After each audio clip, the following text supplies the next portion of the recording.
Hi.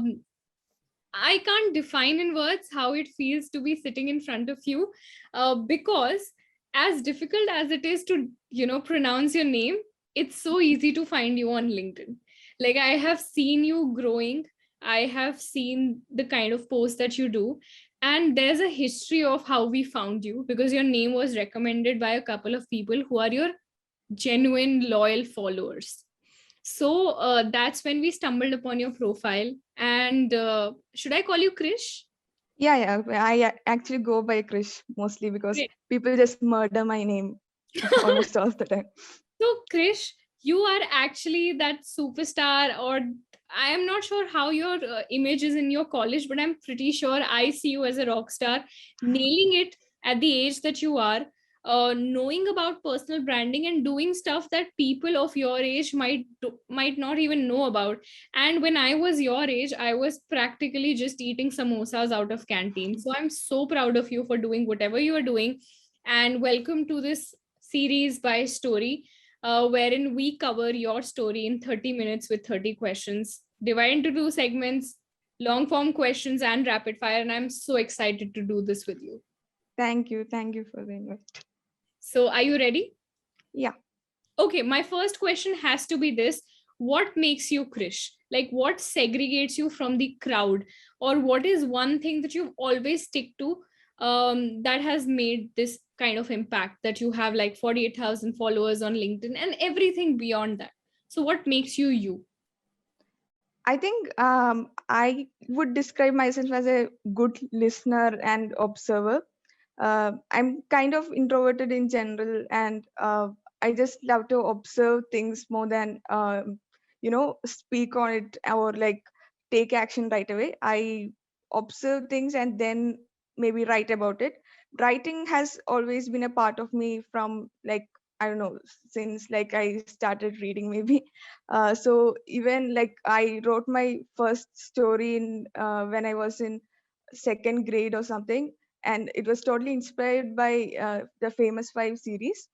So I think that's what made me, or like that's what shapes my thinking or like personality.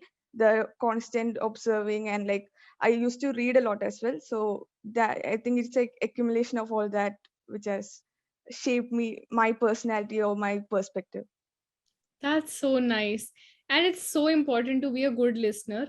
I think I was not one until I started freelancing and I had to listen to all the briefs, free advices, tips, and a lot of feedback. But yes, that's a very good quality, and I'm so glad you already had it. Now, my second question is, when did you start your LinkedIn journey and what was the turning point? So this actually happened very coincidentally.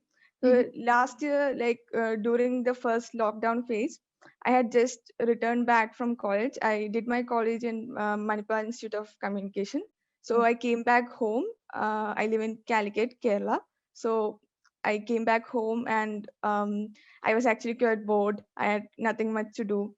I used to freelance a bit even then because I used to get clients via my internships and all that, but not in like a full-fledged thing, like just here and there. And then after a point, just a lot of doom scrolling and everything, I just didn't have anything to do. So I already had a LinkedIn account, but it was just how you put all your internships or like certificates and just keep it there. So I always thought LinkedIn was a job hunting platform, and I don't really need to look into it unless I graduate. So uh, but then at that point I heard that people write their experiences and like their journeys on LinkedIn. So I just want to see what people are doing. So I was actually going through everyone's profile, and I found really interesting people and like how they share their content. And th- at that time I realized that whatever I am learning in college, even regarding marketing or everything, it's really not applicable much when it comes to the industry. Like it's just vague in the sense whatever we are learning is vague in the sense. So I got really kind of addicted to checking out people's posts. So one day I read somewhere that it's always good to start commenting on others' posts, putting out your perspectives. So I started doing that. Uh, and then after a point, I started sharing some others' posts, people who I found really good. And then I started putting my thoughts about the post, like as a shared post. At that time, I didn't know that shared posts do not have much reach or anything such as that. So one such shared post was from a copywriter who's very good in the industry. So he texted me saying that he actually liked my thoughts on the post, and he asked me why do I share everything. I could just put out my thoughts on my own. So till that point I thought, like, I am no one here, like I don't have anything to share and all that. So it was from that point, I think after a week after that I started sharing posts. And after like maybe 2 weeks my post started getting attention, and that served as a motivation kind of. um at that time I didn't used to share much of niche based posts or anything. It was mostly about um I remember I shared a story about me being an introvert and how people perceive introverts and all those stuff. So it was very general post, but those gained some momentum, and that served some motivation to me. And then later I realized I could take my freelancing journey into here and all that. So it was kind of a gradual journey kind of, but I think from like last year October, my freelancing journey really took off because of LinkedIn. And since then, I got kind of addicted to LinkedIn. But later at a point, I was having some mental health issues, anxiety, and all that. And I really found it difficult to continue creating, like, do anything anywhere. So, like, I stopped content creation and I took off all social media. So after a point, after like 6 months after that, recently this June, I came back on LinkedIn and started the content creation process all over again. Wow, and thank you for speaking about your mental health as well. It's so important for us to realize that we do all need a break. And thank you for sharing it. Not a lot of people have the courage to do that, and telling that you were on a break from a platform that probably started or incepted your journey of being a full fledged freelancer. So great, kudos to you. And now coming to your posts, I actually like them, and they're very simple, relatable, no jargons, no BS, no just simple motivation, very well curated. How do you brainstorm for your posts? Like, is there any trick, hack, methodology, or anything that you follow to get those amazing pieces out? Like right now, it's usually about how I do my writing or how I do my copywriting. If it's copywriting, I do how I do that, or if it's regarding personal branding, how I manage other people's personal brands or my personal brand. So it's purely from my experience. In the beginning, I used to research about all this, all the terms, or like how the process is, because I didn't know much. So right now it's mostly from my experience, and I also share a lot of personal stories, like Yeah. regarding why I took my break, or like why I was off from LinkedIn, or even I usually share stories about like personal stories about how I overcome a certain issue and all that. I just think it's great. I just think it's good for my personal brand, as well as it gives me a sense of connection with the people I talk to on the platform. Um, and a lot of people have actually, I have connected with a lot of people actually that way. And I think being on social media or being a content creator is pointless if you don't have real connections. So, uh, and my sharing my personal stories helps me a lot that way. Um, Also, regardless of if I have been off the platform or not, this connection remains even after maybe the 6 month break or so, because of my because I shared my personal stories. And even when I was off the platform, I had connected with some of the people here on Instagram, so we used to talk there. and all that. Because I think building relationships is the main point of being a content creator, or being on the social media platform itself. So um, that's how I that's my perspective, and that's how I like curate my posts as well. Got it. So what's one personal branding tip that you want to give any entrepreneur CEO watching this interview? It's about being authentic, because if you look at the great personal brands, even if it's Gary Vee, or like anyone, for example, like even if you take Gary Vee, he always shares something of his hobby. He shares about he used to share about the crypto space even before he ventured into the NFT business, and even before that, about his some sale happening, garage sale, and um, about basketball cards and all those stuff. So I think many CEOs, or like many people building their personal brand, start talking about only their niche or only their business, and that kind of makes their journey only about getting the business or getting the people into buying their product or service. um, that authenticity part is missing. And by authenticity, I do not mean these copy pasted stories on LinkedIn. There are like too many. Once a story gets engagement, many people copy the same thing. uh, Even when I'm doing personal branding for someone else, like with some of the CEOs I work with, the hardest part is to get their stories out of them, because they are usually reluctant to share it on social media, or like Correct. even if it's not something too personal, they are like they don't understand that it's important to put their story out there, their journey out there. They just want to talk about their business in general. But I have had some great clients who involve themselves in every step of their process, and really want to put themselves out there also. Yeah. Got it. Got it. So how many months, or what's the structure? How many months should somebody wait to actually see their LinkedIn account growing? Because right now everybody is so much into quick results and everything. What do you think is the ideal timeline to at least start expecting good results or genuine engagement? I think it totally depends on how you engage with others' posts and your content as well. So I hit, I think, 10,000 followers in 3 months once I started my content creation journey. I think that has that has a lot to do with how I used to comment on every creator who puts out valid content.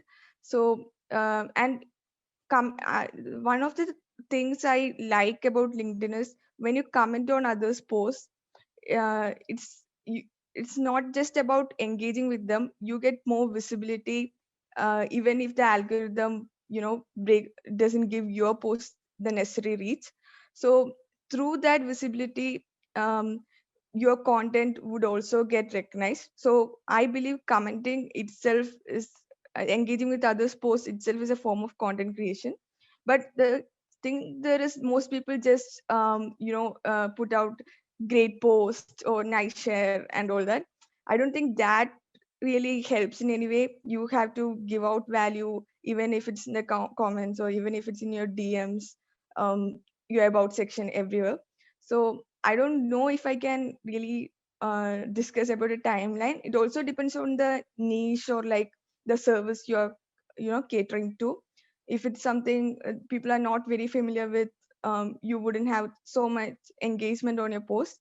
But I believe more than engagement, it's all about how you position yourself. It doesn't mean much if you have a lot of engagement and you are not getting your intent on the platform. If your intent is to get leads, you have to curate posts that you want your prospects to see. So it might not get so much of engagement, but if you're getting leads, you're winning there. Then it's about building relationships. Even for that, you have to define your target audience specifically for like, for example, for me it's more like college students, people who wants to start young maybe, and like newbie freelancers. So if you go in every which way, I don't think you can make the impact you want to, or like you won't make any real, you won't have that backing behind your personal brand per se.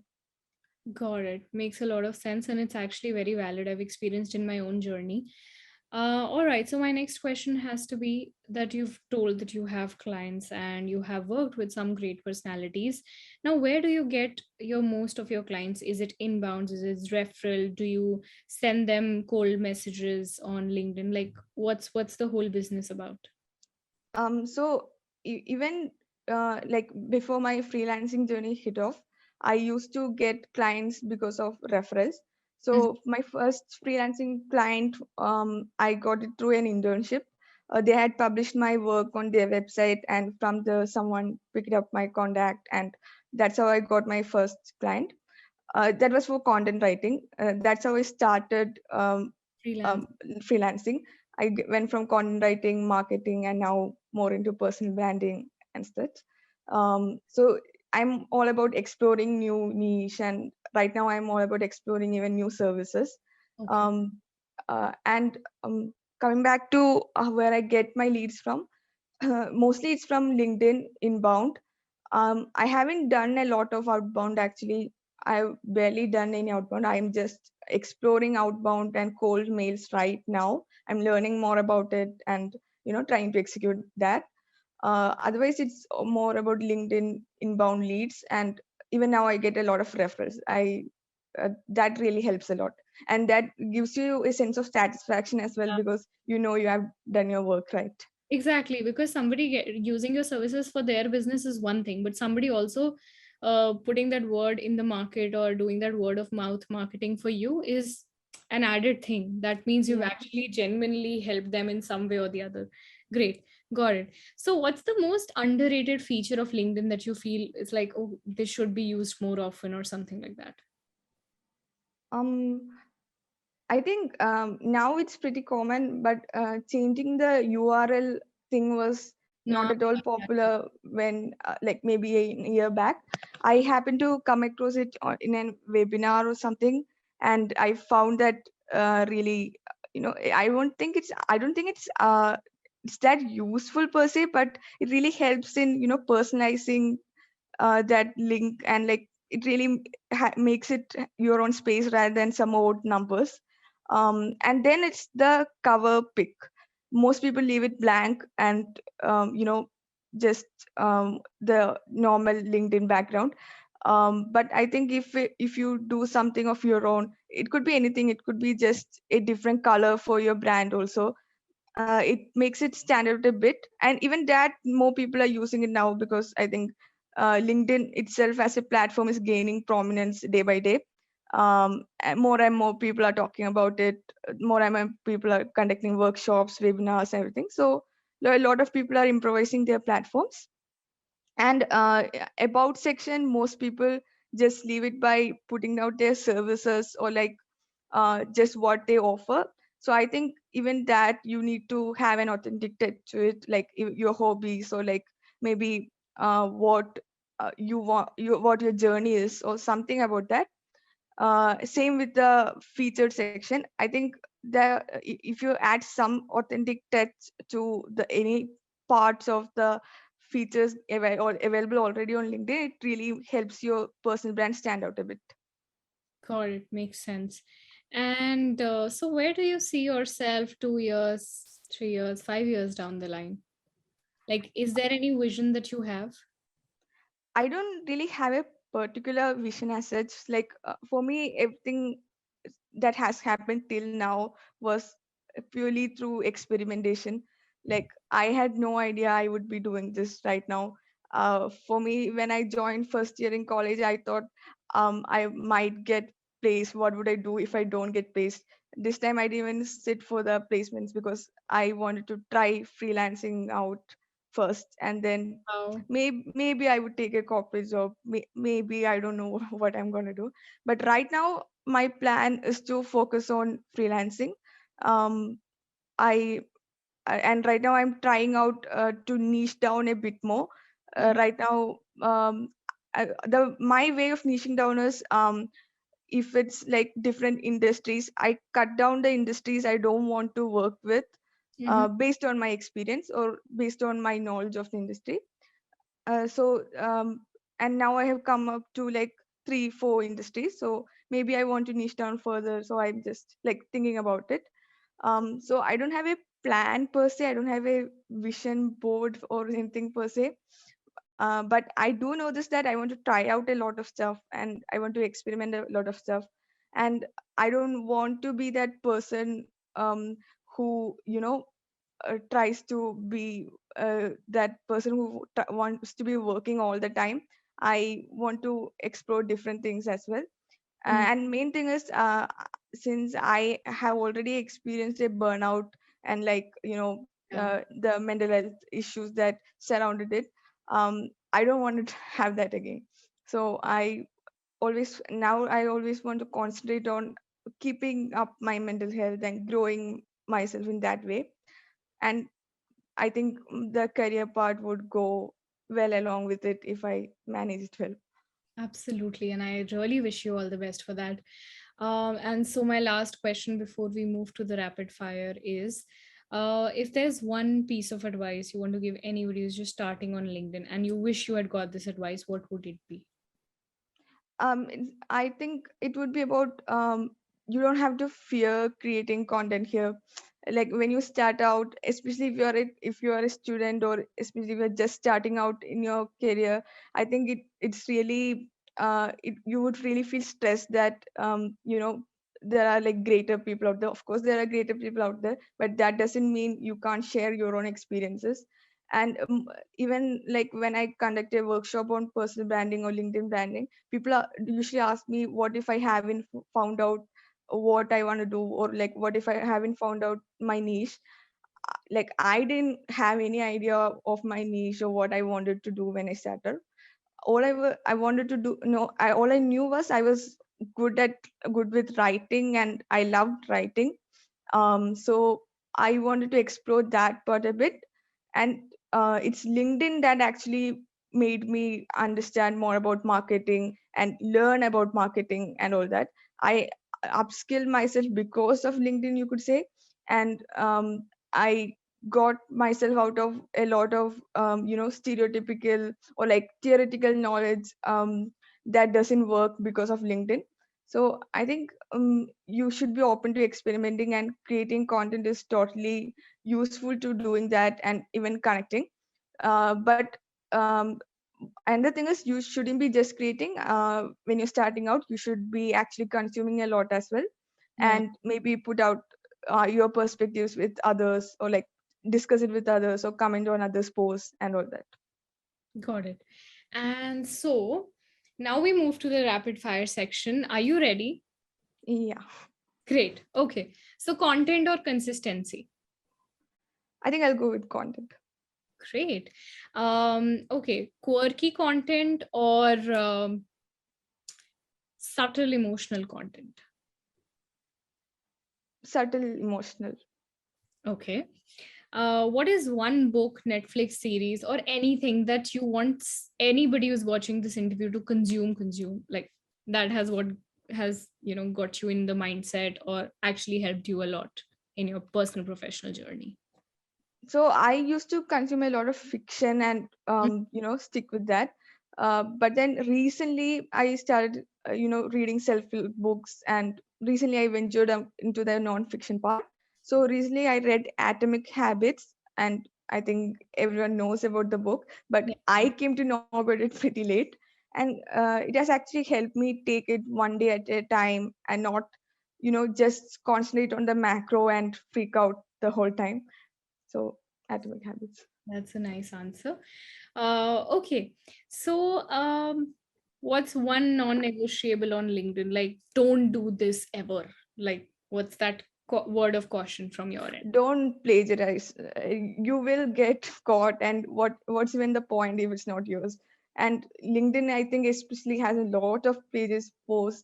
in the initial phase when one of my posts got plagiarized, I felt so, you Oh, know, it felt so, why am I creating content if people are just, and that was got more engagement. So it was very disappointing.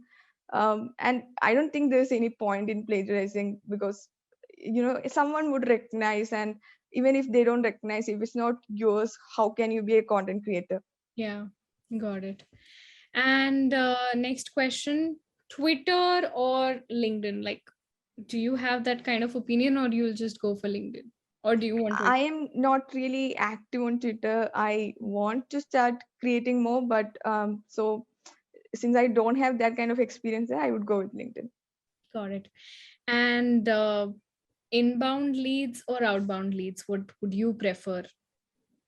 Inbound leads, because most of my journey has been through inbound leads, and um, it has been working great for me.